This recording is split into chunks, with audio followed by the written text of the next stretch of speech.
حیا. اگر حیا انسان کے اندر نہ ہو، حیا بہت بڑی صفت ہے. حیا آپ کے اندر ادب کو پیدا کرتا ہے. آغائے جواد عملی کے جو استاد تھے وہ بھی آیت اللہ العظمیٰ قاضی کے شاگرد تھے.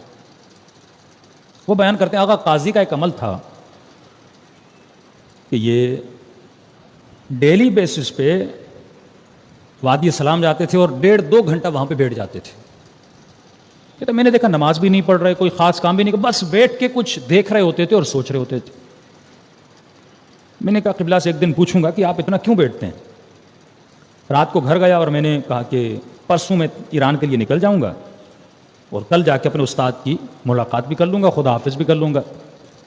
کہتا رات کو جب سونے کی باری آئی تو میرے سامنے الماڑی پڑی تھی، الماڑی کے اوپر قرآن پڑا تھا. تو میرے ذہن میں خیال آیا کہ رات کو سو رہے ہو، قرآن ہے، بے احترامی نہ ہو، قرآن کی طرف پاؤں کر کے سو رہے ہو. پھر ذہن نے یہ کہا کہ بھائی قرآن تو الماڑی کے اوپر ہے، اس میں کون سی بے احترامی، سامنے تو نہیں ہے. کہتا میں سو گیا.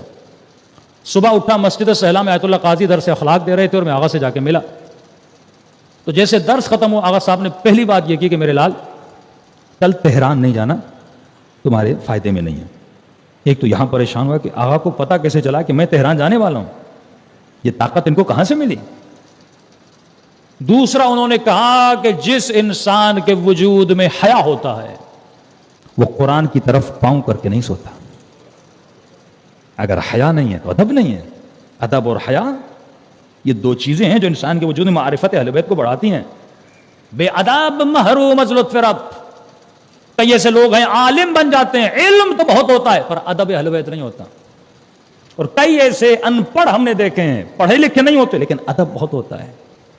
تو ان عالموں کے امام حسین کی زیارت نہیں ہوتی، لیکن جب زائر امام کی زیارت کے لیے امام فرماتے ہیں اس بندے کو جا کر میرا سلام دینا جو میرے زائروں کی جوتیاں بناتا ہے.